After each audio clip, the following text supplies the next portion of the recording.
Por favor, mi hermano, vaya hasta Hechos capítulo 17, que es donde nos encontramos. En esta serie que estamos haciendo del libro de Hechos, capítulo a capítulo, suplicamos una vez más la asistencia del Santo Espíritu de Dios para que nos ayude en esta tarea que tenemos por delante de exponer claramente su palabra. Vamos a concentrarnos en dos versículos el día de hoy. Hechos 17, versículo 10 y versículo 11. Dice la palabra del Señor: inmediatamente los hermanos enviaron de noche a Pablo y a Silas hasta Berea, y ellos, habiendo llegado, entraron en la sinagoga de los judíos. Y estos eran más nobles que los que estaban en Tesalónica, pues recibieron la palabra con toda solicitud, escudriñando cada día las Escrituras para ver si estas cosas eran así. Estamos entonces siguiendo el paso a paso de la predicación del apóstol Pablo y sus acompañantes misioneros a lo largo y ancho del territorio de Macedonia, en lo que es el segundo viaje misionero, y que está registrado ampliamente, por lo menos todo lo que debemos saber, por el autor Lucas. Vimos ya lo ocurrido en Filipos, una ciudad sin sinagoga, en la que se proclamó el mensaje del Evangelio en forma primaria a unas mujeres que se reunían en el río. Dentro de estas mujeres se encontraba Lidia, la vendedora de púrpura, y vimos su conversión por una obra sobrenatural del Espíritu Santo, y posterior a su conversión también vimos la predicación en la familia de Lidia.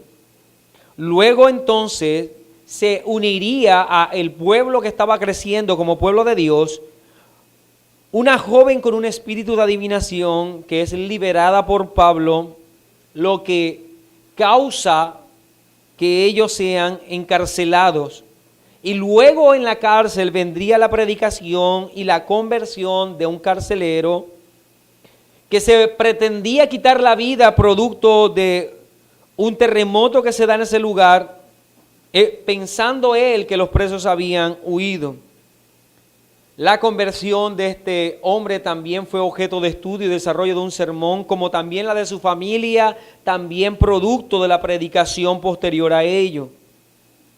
De allí se registra entonces la predicación ya no en Filipos, sino en Tesalónica, mostrándonos entonces a el apóstol Pablo haciendo una exhibición por 3 días de reposo en la sinagoga acerca de cuán necesario era Cristo, cuán necesarios eran sus padecimientos y cuán necesario era su glorificación, su justa glorificación. Todo ello desde la Escritura. Estuvimos analizando la majestuosidad de este tipo de predicación en la vida del apóstol Pablo y cómo sigue un orden preciso, como claramente lo siguieron otros predicadores en el Nuevo Testamento. Luego, después de esa maravillosa predicación, se levanta el celo de aquellos que eran judíos en aquel lugar. Y empezaron entonces a amotinarse, a buscar personas, hombres, dice, con el propósito de sacar, de expulsar al apóstol Pablo. Y lo que ocurrió fue un alboroto enorme que dio como resultado el que se llevase a la cárcel a un hombre llamado Jasón, cristiano, creyente, y que estaba protegiendo al apóstol Pablo. Este hombre es liberado producto de una fianza que se pagó para poder él quedar en libertad. Y el apóstol Pablo y sus amigos, los seguidores, los misioneros en particular, se dieron a la tarea entonces de huir para no ser capturado. El texto nos dice que fue de noche que hicieron esto. Y ellos huyeron hacia Berea. Y lo ocurrido en la predicación, por la predicación en Berea, es lo que vamos a tratar en este sermón este día. Así que debemos rogar al Trino Dios que nos dirija en la certeza de su palabra, que nos ayude a comprender lo que el texto tiene para decirnos el día de hoy. Bien, mis hermanos, entonces vamos a estar desarrollando la predicación del apóstol Pablo en medio de la comunidad de Berea. La vida de la iglesia primitiva es descrita en una forma muy clara en los textos que estamos nosotros desarrollando. Y espero que en el caso de usted sea así, pero cada hecho ocurrido, narrado, debe llevarnos a nosotros a reflexionar sobre el carácter de la naturaleza de nuestra iglesia local. Lo que quiero decir es que en la medida que vayamos dando paso en el desarrollo de los sermones y veamos cada comunidad formada, debería también hacer esto, invitarnos a hacer un análisis de lo que es nuestra iglesia local.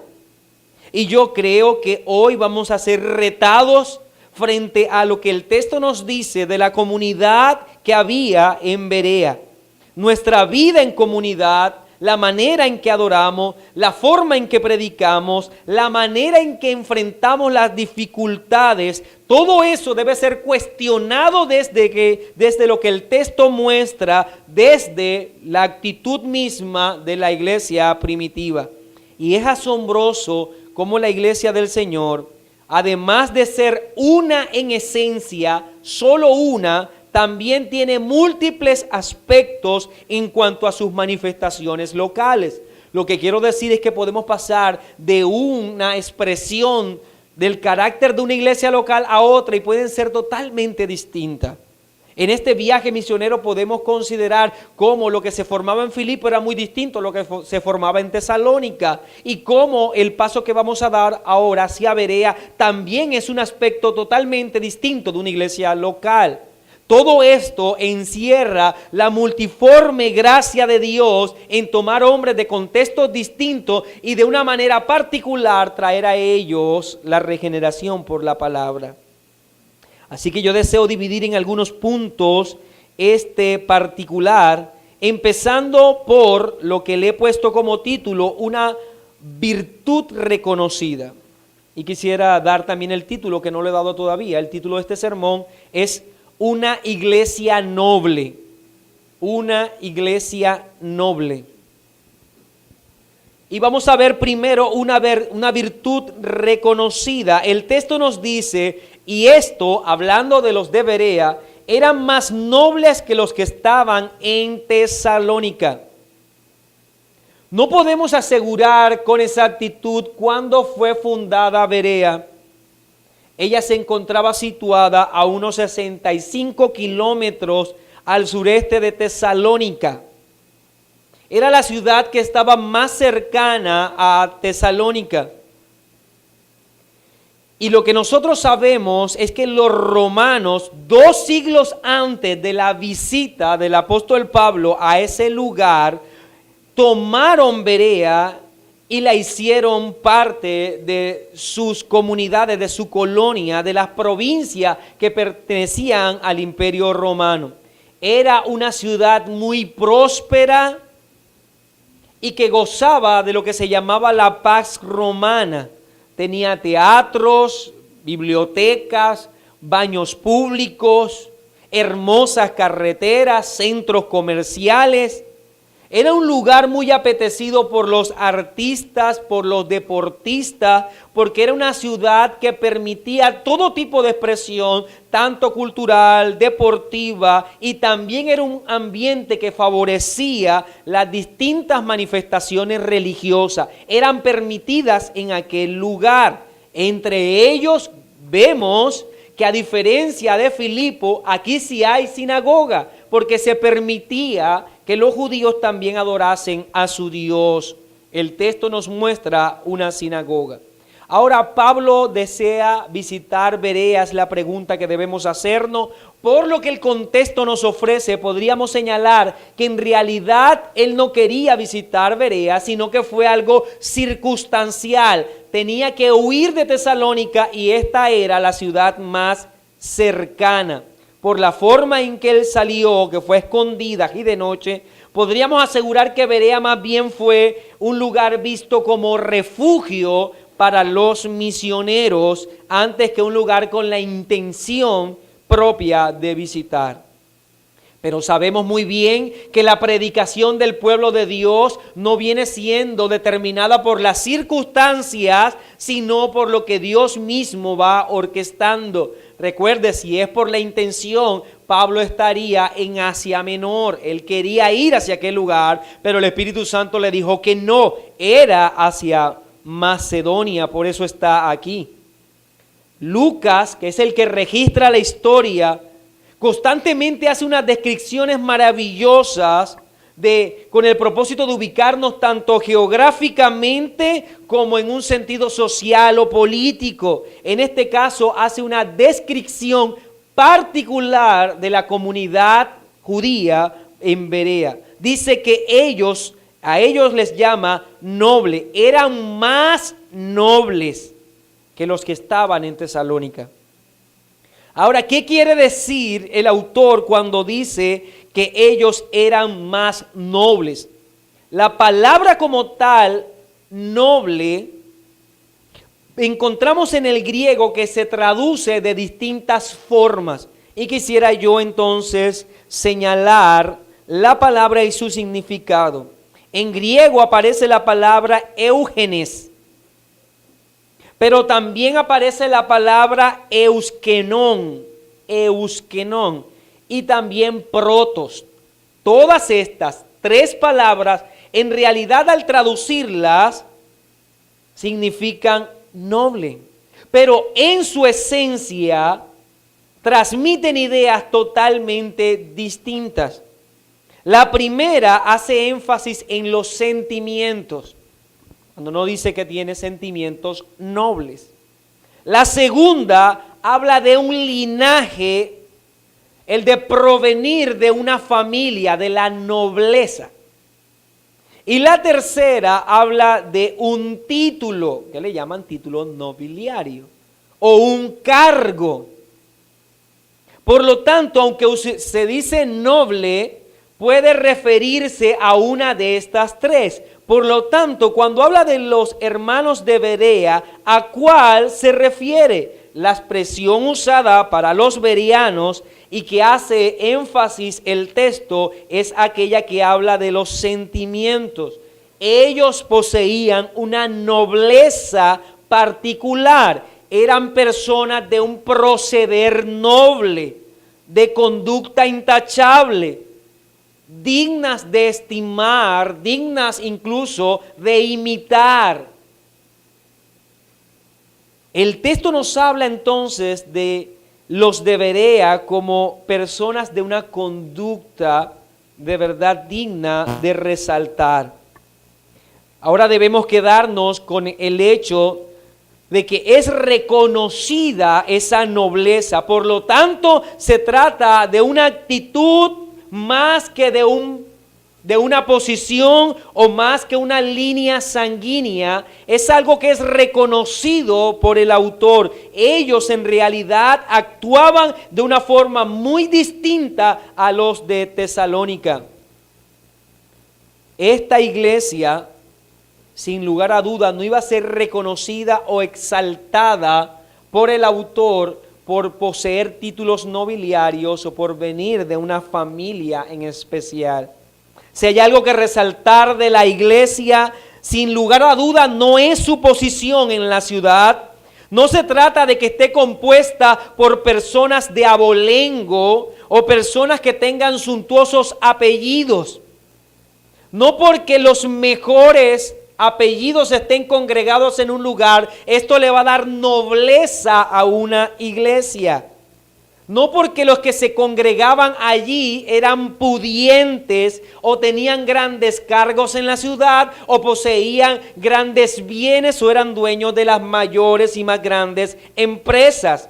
Las virtudes que deben resaltarse de la iglesia son todas aquellas que están asociadas a la disposición del corazón. Antes que el grueso de una chequera o lo vasto de sus posesiones materiales.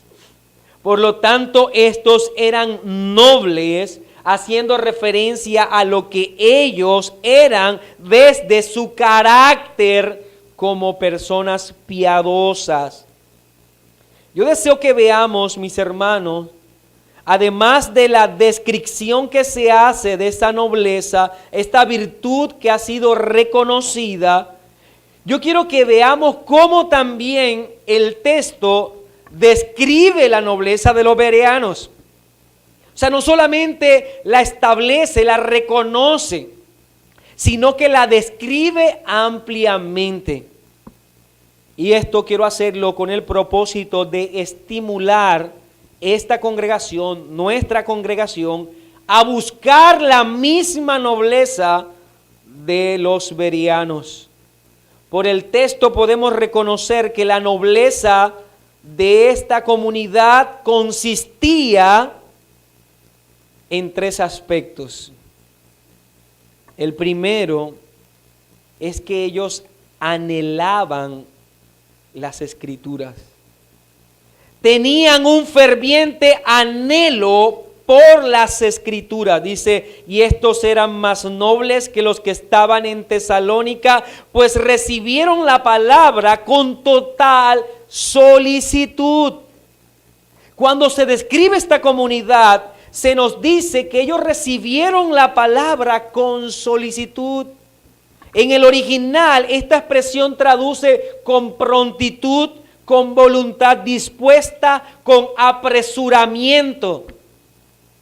Por lo tanto, Pablo venía a hablar de las Escrituras como ya lo hizo en Tesalónica, como ya lo hizo en Filipo, pero se encontró con una comunidad que anhelaba las palabras que saldrían de la boca de Pablo, anhelaban la Escritura. Ahora, ellos no sabían lo que Pablo iba a hablar, pero ellos entendían que si se trataba de las Escrituras, su oído debía estar dispuesto a atender esas palabras. Era suficiente para ellos el saber que se iba a hablar de las Escrituras.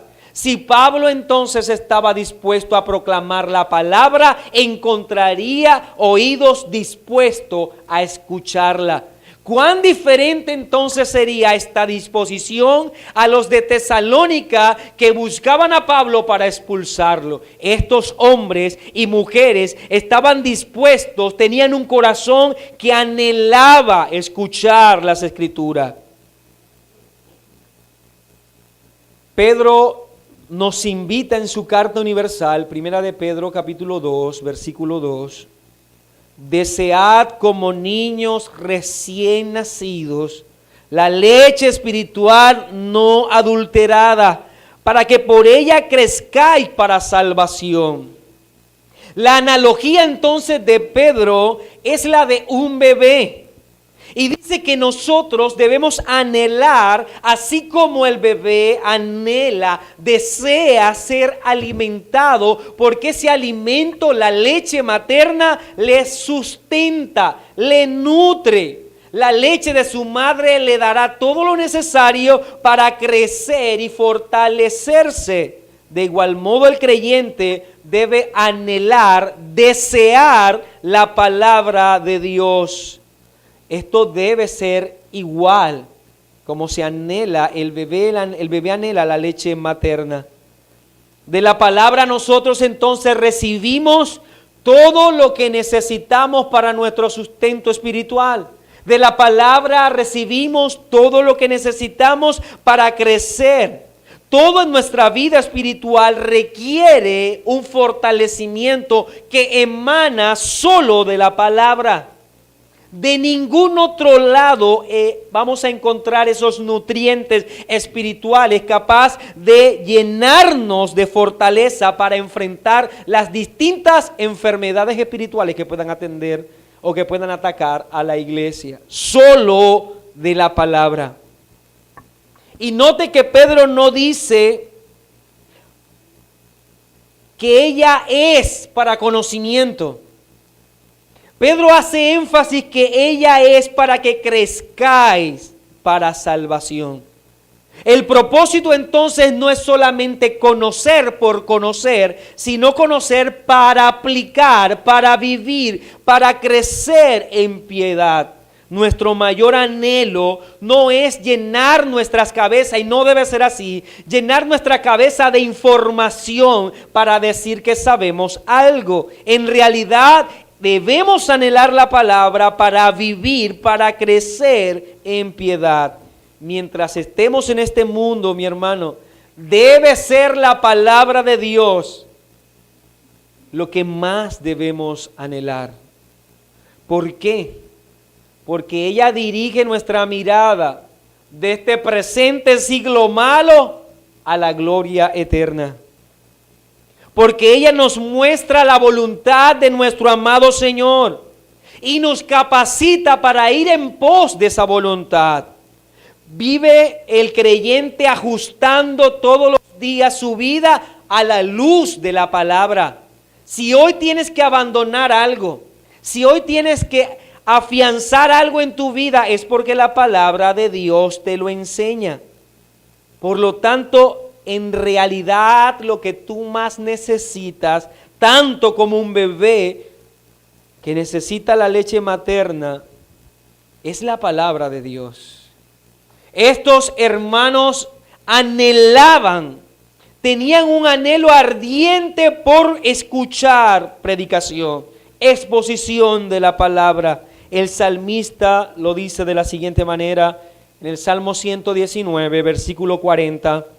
He aquí yo he anhelado tus mandamientos, vivifícame en tu justicia. Es anhelar, un anhelo por la palabra. Es lo que necesita nuestra iglesia. Un anhelo por la Escritura, no por este mundo. No por darle solución a los afanes de esta tierra. Lo que más anhelamos no debe ser el poseer, el ensanchar nuestras tiendas y crecer numéricamente. No podemos vivir en este mundo con un anhelo humanista o egocéntrico. En realidad nuestro anhelo no debe ser producto de lo que nos motiva según la carne. Debemos anhelar la palabra del Señor. Por eso dirá nuestro Señor Jesucristo en Mateo 5, 6, bienaventurados todos los que tienen hambre y sed de justicia, porque ellos serán saciados. ¿Cuán necios somos entonces, mis hermanos, si desechamos lo que en realidad necesitamos por anhelar otras cosas? ¿Cuán necios somos si nuestro anhelo es solucionar 2 o 3 cosas pasajeras, efímeras, y dejamos a un lado aquello que en realidad es nuestro sustento? Los de Berea escuchan con solicitud, y nuestro anhelo debe ser lo mismo. No encontrar reposo en ningún otro lado, sino en las verdades que emanan de la palabra. Nuestro corazón debería arder, nuestros oídos deberían tener comezón. ¿Por qué? Por la palabra. Y solo deberíamos encontrar satisfacción en el sagrado consejo de Dios, que emana solo de la palabra, mi hermano. Bienaventurado el hombre que me escucha, dice Proverbios 8:34, velando a mis puertas cada día, aguardando a los postes de mis puertas. Cuán maravilloso proverbio es eso. Dice, bienaventurado el hombre que me escucha. Piense por un momento en el tiempo en el que se escribe este proverbio. El hombre que escucha a Jehová es bienaventurado. Ahora, para el judío, el lugar en donde se escuchaba la palabra era el templo. Por eso el texto dice que vela a mis puertas cada día, aguardando a los postes de mis puertas. Describe un hombre que tiene tanto anhelo por escuchar la palabra que se expondrá en el templo una vez a la semana, que aguarda todos los días está en los postes, esperando que el momento en el que se predique la palabra. Anhela tanto que no quiere ir a otro lugar, solo está esperando el momento en el que se proclame la palabra. Dice el Señor, bienaventurado es. Debería ser esta nuestra sed. Debería ser esta nuestra hambre, mi hermano. ¿Por qué deleitarnos solo con reuniones en las que se canta? ¿Por qué saciarnos con discursos vacíos, con promesas falsas? ¿Por qué llenarnos de entretenimiento? Nuestra mente en realidad necesita la palabra. Y debe ser nuestra oración constante, que arda en nuestra alma ese deseo profundo por escucharla, que tengamos hambre y sed de ella. Una sed que solo podrá saciarse cuando la escuchemos, cuando ella esté delante de nosotros. Como dice el salmista en el Salmo 119, 24, pues tus testimonios son mis delicias y mis consejeros.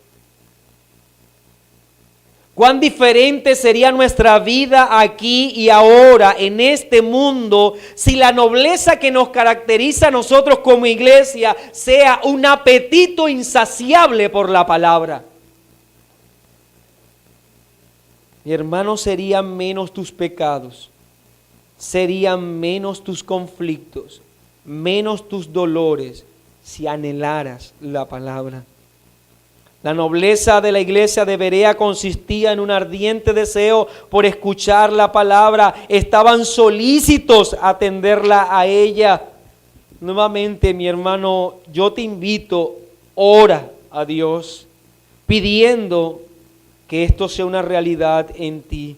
Oremos como iglesia pidiendo que el Señor nos ayude y que Él cumpla aquello que prometió a través del profeta en Amós 8:11, cuando dijo: he aquí vienen días, dice Jehová el Señor, en los cuales enviaré hambre a la tierra, no hambre de pan ni sed de agua, sino de oír la palabra de Jehová. Debería ser esta nuestra oración: Señor, que se cumpla esto en nuestra vida, que haya urgencia en nuestros oídos, no por palabra de este mundo, no por cosas que entretienen, sino por la dulce voz de Dios. Esta comunidad se caracterizaba por esta nobleza, el anhelo por escuchar. Permítame decir una segunda. El anhelo consistía en una vida en las Escrituras. Una vida en las Escrituras. Dice: y estos eran más nobles que los que estaban en Tesalónica, pues recibieron la palabra con total solicitud, escudriñando cada día las Escrituras. Entonces los de Berea no solo tenían un ardiente deseo por escuchar la palabra, sino que ellos vivían en la palabra. Muchos son los que dicen: yo quiero escuchar la Biblia, yo quiero escuchar predicaciones, yo quiero escuchar sermones. Ellos quieren la palabra aparentemente, pero en realidad sus manos no van hacia la palabra. Sus bocas, sus labios dicen: quiero más de la palabra del Señor. Pero ves que sus Biblias no están al lado de los nocheros. Sus Biblias no están allí, al lado. No son los textos que son consultados una y otra vez en sus casas, pero con sus labios dicen que quieren escuchar la palabra. Su mente solo vive en las distracciones de este mundo. Esta comunidad escudriñaba Y no se trataba de un ejercicio cada vez que se reunían, no se trataba de un ejercicio que hace parte de su liturgia como lo podemos hacer nosotros cada domingo. Iniciamos con la escritura, cantamos la escritura, oramos la escritura, exponemos la escritura. Pero mi hermano, ¿de qué sirve que tú seas expuesto a la escritura los domingos si luego para ella no tienes una mirada, no te acercas, no la buscas, en realidad no la anhelas entonces? Y tú y yo, estoy seguro, mi hermano, leemos noticias cada día. Vemos la vida de los demás, abrimos una ventana a la vida de otros. Las redes sociales nos ocupan cuánto tiempo y leemos de todo, de aquellas cosas que son determinantes para nuestro país y a otras que pueden caer en el rango de estupidez. Pero aún así pasamos horas y horas expuestos a esa lectura. Es más, nos esmeramos por colgar nuestra vida también para que otros la lean, para que sea de conocimiento público, y eso lo hacemos cada día. Cada día hay un esmero por colocar una frase, cada día hay un esmero por colocar una foto, cada día hay un esmero por dar a conocerlo cómo me siento y qué estoy viviendo para los demás. Pero es así con la palabra, mi hermano. Es así con la santa palabra de Dios, lo que tú en realidad necesitas. ¿O te acuerdas dónde la dejaste el domingo cuando venías para la iglesia y que estuvo allí desde el domingo pasado? Pensemos que el anhelo de los bereanos por la palabra era no solamente escucharla, sino que ellos vivían en ella todos los días. Muchas veces de nosotros parecemos aquel que anhela buena salud, aquel que dice en realidad yo quiero estar mejor, pero no deja de comer. Como aquel que dice que quiere ser el mejor de la clase, pero nunca toma un libro en su mano para estudiar. No, mis amados, los de Berea anhelaban escuchar la palabra, pero ellos vivían dentro de la palabra. Escudriñaban cada día. Y me temo que muchos cristianos tienen una idea de lo que deben ser, pero tienen poca disciplina para alcanzarlo. Tienen poco empeño. Hay una devoción raquítica en ellos. Y que déjeme decirle que una devoción raquítica por la palabra produce una vida espiritual raquítica también. Solo una vida espiritual raquítica. En la medida en que te alimentes de la palabra, así, proporcional a ello, será tu firmeza, tu fortaleza espiritual. Gloria debemos dar a Dios por las exposiciones bíblicas. Debemos dar gracias a Dios por los hombres que viven sumergidos todos los días en la palabra. Ellos están sumergidos en ese rico manantial, en ese gran océano que es la Escritura. Y ellos procuran todos los días encontrar tesoro para luego mostrárselo a la iglesia. Gloria a Dios por ello. Pero mi pregunta es, ¿por qué no te sumerges tú también? ¿Por qué esperar que otro haga siempre y luego te traiga a ti algo ya digerido y masticado? ¿Por qué tú no puedes dedicarte a estudiar la palabra? Y nuevamente gloria a Dios porque ha capacitado a hombres para hacer algo maravilloso, pero es tu deber crecer en la palabra. Cuando se habla de los de Berea, no se está diciendo de los ancianos de Berea, sino toda la comunidad escudriñaba cada día las Escrituras. Todos queremos ser descritos por el Salmo 1, cuando dice que su hoja no cae y todo lo que hace prosperará. Pero nos gusta solamente esa parte.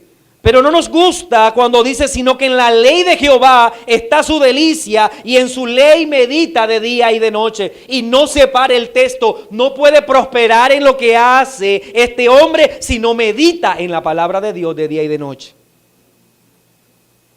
La lectura y la meditación de la palabra del Señor son actividades vitales para nuestra vida. No piense que son algo trivial del cristianismo.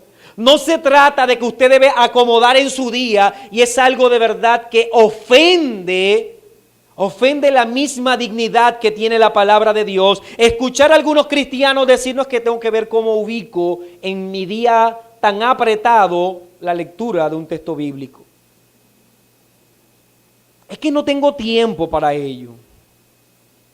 La lectura, la meditación de la palabra del Señor no son actividades triviales.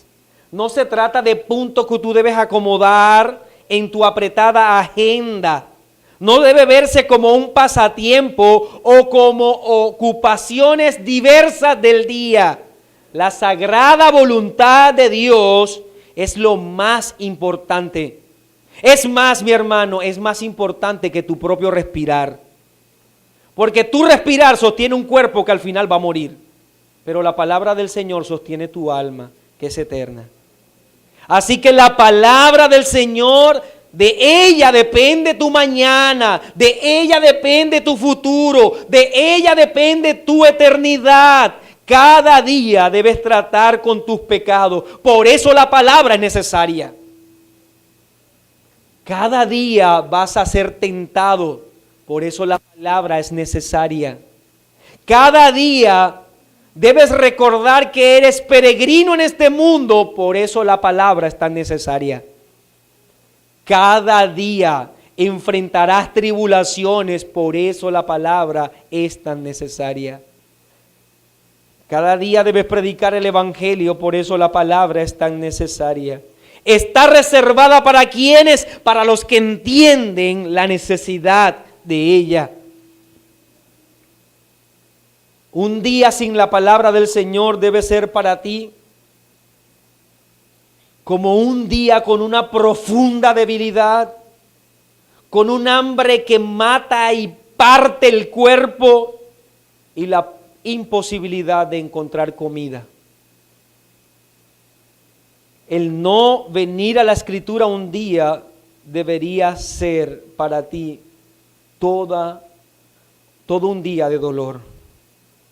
Mis hermanos, oremos al Señor para que nuestros ojos vivan sumergidos en las líneas de este sagrado libro.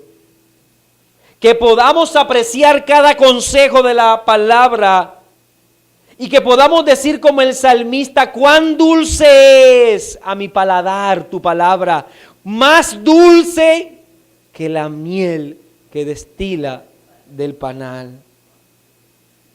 Permítame dar una última descripción en qué consiste la nobleza de esta comunidad. Ya hemos dicho que ellos anhelaban escuchar la palabra, pero también hemos dicho que ellos vivían sumergidos en la palabra. Pero note que la tercera descripción que hace el texto de la nobleza de la comunidad de Berea es que ellos poseían un criterio bíblico de evaluación. Ellos poseían un criterio bíblico de evaluación. Lo que quiero decir con esto es que todo lo evaluaban a la luz de las Escrituras. Entonces, no solamente anhelaban escuchar la palabra, no solamente vivían sumergidos en la palabra, sino que juzgaban todo lo que escuchaban a la luz de lo que sabían de la palabra. Y estos eran más nobles que los que estaban en Tesalónica, pues recibieron la palabra con total solicitud, escudriñando cada día las Escrituras para ver si estas cosas eran así. Los dos puntos anteriores podrían estarlo invitando a usted a escuchar predicación. Pero este punto en particular le da a usted un criterio para saber qué escuchar a la hora de la predicación. No todo lo que tenga texto bíblico es bíblico. No todo aquel que pretenda hablar en nombre del Señor en realidad está exponiendo la voluntad del Señor. Mis amados, aquel que ama lo auténtico, aquel que ha tocado lo auténtico, aquel que vive inmerso de lo auténtico, en lo auténtico, podrá reconocer lo falso. Siempre podrá reconocer lo falso. Pero ¿cuál es el grave error, el gran daño que ocurre en la iglesia de nuestros días? Que no logran diferenciar la falsedad de la verdad. ¿Por qué? Porque no la conocen. No saben cómo va vestida, no pueden distinguirla. Nunca han estado ellos en forma diligente, acercándose cada día a la verdad como para reconocer cuando alguien está hablando una falsedad. No pensemos que cuando el texto dice que ellos juzgaban, se trataba de incredulidad. En ellos no había incredulidad, todo lo contrario. Ellos descansaban en la certeza de la palabra, amaban tanto la palabra que si el apóstol Pablo decía algo, debía decirse, debía asegurarse que si era cierto, debía ser coherente con la verdad revelada de la palabra del Señor. Miren, el sermón pasado vimos la predicación del apóstol Pablo. Vimos cómo empleaba el Antiguo Testamento para señalar a Cristo, su necesidad, su humillación y su glorificación. Ahora vemos algo particular, la responsabilidad de la iglesia frente a la predicación. Aquí ya nos habló de la responsabilidad del predicador para exponer lo correcto. Pero aquí nos habla de la responsabilidad de la iglesia para escuchar lo correcto y para juzgar toda predicación a la luz de las Escrituras. Ellos vivían escudriñando cada palabra y juzgarla bíblicamente. ¿Cuántos cristianos no tienen hoy criterio de evaluación? No saben, no pueden juzgar entre lo bueno y lo malo. Ahora podemos asegurar que hoy se levantan falsos maestros, falsos apóstoles, falsos predicadores. Pero piense por un momento, ¿qué serían de esos falsos predicadores, maestros y apóstoles si nadie les escucha? Si no hay oídos que atiendan a su falsedad, tendrían que dejar de existir. Se les acabaría su negocio. Pero entonces debemos censurar tanto a los falsos maestros como a aquellos que no tienen la capacidad de juzgar las enseñanzas de los maestros. Debemos entonces asegurar que si existen esos maestros falsos, es porque muchos no se han dado a la tarea de leer y entender las Escrituras. Hay mucho cristiano ignorante. Ahora, no porque ellos en realidad no tengan todos los medios para crecer en el conocimiento, sino porque no quieren, no desean conocer la palabra. Tienen la Escritura en su mano, pero como no hacen los de Berea, sino que dejan la Escritura para que otro les hable mentira. Ellos están dirigiendo todo aquello que es dañino, están comiéndose predicación tras predicación, palabra tras palabra, algo que envenena sus almas y no han reconocido ese veneno. Esta disposición para juzgar la palabra escuchada a la luz de la Biblia no es rebeldía. No es rebeldía, es sensatez. Recordemos que en la evaluación que Cristo hace de las iglesias de Asia, en el libro de Apocalipsis, dice de la iglesia de Éfeso Escribe al ángel de la iglesia en Éfeso, el que tiene las 7 estrellas en su diestra, el que anda en medio de los 7 candeleros de oro, dice esto: yo conozco tus obras y tu arduo trabajo, y que no puedes soportar a los malos, y has probado a los que dicen ser apóstoles y no lo son, y los has hallado mentirosos. Así como los maestros son responsables sobre lo que enseñan, la iglesia es responsable sobre lo que presta su oído. Ella debe juzgar bíblicamente las enseñanzas, no por provenir de una boca de un pastor. Esto lo hace el consejo de Dios. Tiene que venir de la palabra. Esta comunidad de Berea está en este maravilloso relato como una invitación a nosotros como iglesia local, a nosotros como creyentes. Ellos no tenían la revelación completa y tenían que juzgar la predicación de Pablo a la luz del Antiguo Testamento. Pero tú y yo, mi amado hermano, tenemos la revelación escrita completa. Tenemos el don de la iluminación del Espíritu Santo para entender lo antes escrito. Todo lo que tú necesitas está a tu mano. Si no bebes de la palabra es porque no quieres. Si no creces espiritualmente es porque no quieres. Si hoy en este momento eres presa fácil de todas las tentaciones, de todo lo que viene a tu vida como enfermedad espiritual, es porque no lees la palabra. ¿Y sabe qué es lo peor? Proporcional a eso, no amas al Señor. Porque Él dijo: el que me ama, mi palabra guardará. Es imposible amar al Señor, es imposible amar a Dios y al mismo tiempo ignorar su palabra. Mi hermano, oremos para que vivamos cada día sumergidos en la palabra. Oremos para que nuestro oído desee, anhele escuchar su palabra. Y leamos la Escritura para juzgar lo que escuchamos. Y seremos en ese momento nobles, como lo era la comunidad de Berea.